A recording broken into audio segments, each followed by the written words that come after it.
और अब खबर उस डील की जिसने अमेरिका समेत पश्चिमी देशों के तनाव का तापमान जो है वो बढ़ा दिया है। पुतिन के प्योंगयांग दौरे पर दोनों देशों के बीच रणनीतिक साझेदारी बढ़ाने वाला अहम समझौता हुआ है। पुतिन और किम के बीच 2 घंटे तक लंबी बैठक हुई। हालांकि बैठक के लिए शुरुआत में 1 घंटे का समय निर्धारित किया गया था। बैठक के बाद पुतिन और किम ने कॉम्प्रिहेंसिव स्ट्रैटेजिक पार्टनरशिप एग्रीमेंट पर साइन किया। इस एग्रीमेंट का मतलब क्या है ये बताने से पहले आपको कुछ तस्वीरें दिखाते हैं। पुतिन जब प्योंगयांग पहुंचे तो उनका रेड कारपेट वेलकम किया गया।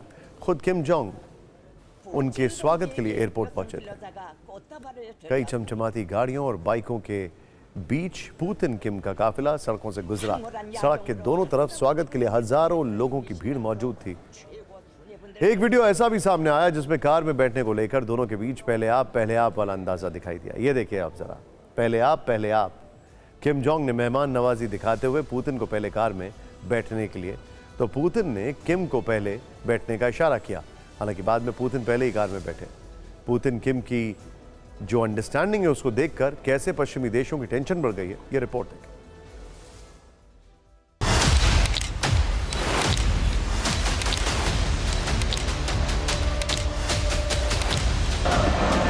यूक्रेन युद्ध के बीच पुतिन किम की ये करीबी देखकर अमेरिका समेत पश्चिमी देशों की बेचैनी बढ़ गई।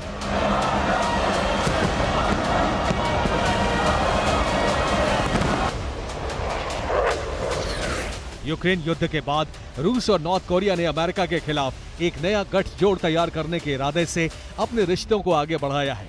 24 साल बाद पुतिन का नॉर्थ कोरिया दौरा इसी नए रिश्ते की कड़ी है।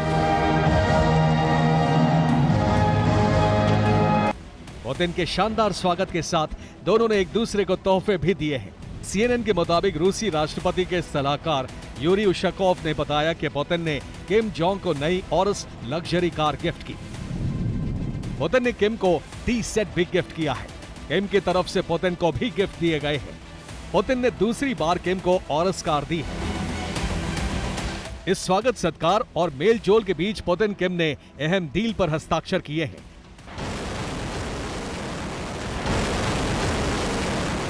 इसके तहत रूस और उत्तर कोरिया हमला होने पर एक दूसरे की मदद करेंगे।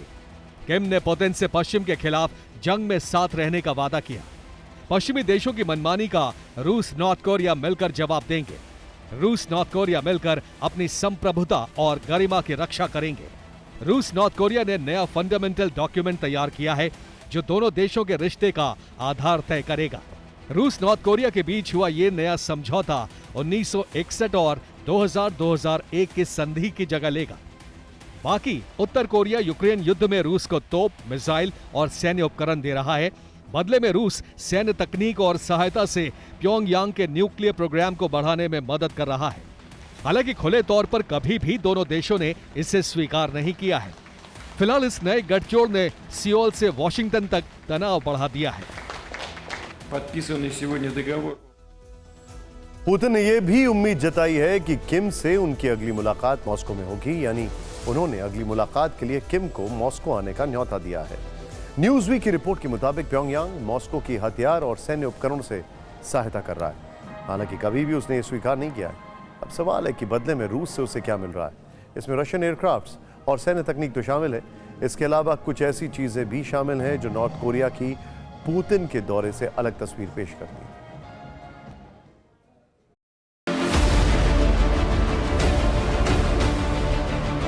पुतिन के नॉर्थ कोरिया दौरे से प्योंगयांग की चमक धमक दुनिया के सामने आई। शायद सालों बाद दुनिया ने किम जोंग के देश के अंदर से ऐसी तस्वीरें देखी होंगी। नॉर्थ कोरिया में पुतिन का जो ग्रैंड वेलकम हुआ उससे प्योंगयांग की ताकत का अंदाजा मिला।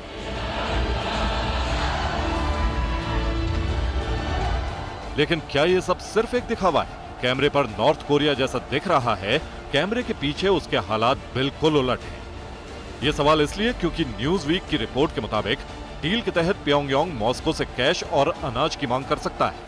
क्या किम जोंग अपनी इसी कमजोरी को मिसाइल और परमाणु परीक्षण की आड़ में छिपाता है?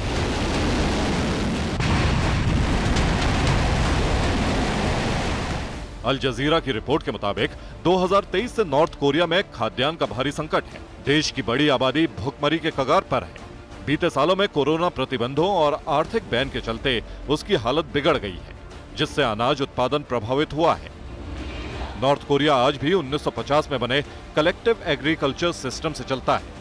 हालांकि किम ने कृषि उत्पादन बढ़ाने के निर्देश दिए हैं, लेकिन प्रतिबंधों के चलते सफलता नहीं मिल पाई है। वॉशिंगटन के ब्रूकिंग इंस्टीट्यूशन की रिपोर्ट के मुताबिक नॉर्थ कोरिया के पास सिर्फ 2.2 मिलियन हेक्टेयर उपजाऊ जमीन है, लेकिन कृषि के लिए उसके पास इंफ्रास्ट्रक्चर, मशीन, फर्टिलाइजर्स और फ्यूल नहीं है। ऐसे में नॉर्थ कोरिया रूस से अपनी इस जरूरत को पूरा कर सकता है। सबसे बड़ी बात यह है कि पुतिन को आज एक मार्केट चाहिए। पुतिन को पता है कि रशिया एक बहुत बड़ी इंडस्ट्री है, उसके लिए कंज्यूमर्स की जरूरत है। वो कहां से आएंगे? वो आएंगे नॉर्थ कोरिया से, क्योंकि बाकी हर जगह तो उनके ऊपर बैन लगा हुआ है। पुतिन के नॉर्थ कोरिया दौरे पर गाला रिसेप्शन का एक वीडियो सामने आया। ये रिसेप्शन किम जोंग की तरफ से पुतिन के सम्मान में दिया गया था। जैसे ही पुतिन इवेंट हॉल में किम के साथ एंट्री लेते हैं, वहां मौजूद सब लोग खड़े हो जाते हैं और पुतिन के स्वागत में तालियां बजाते हैं।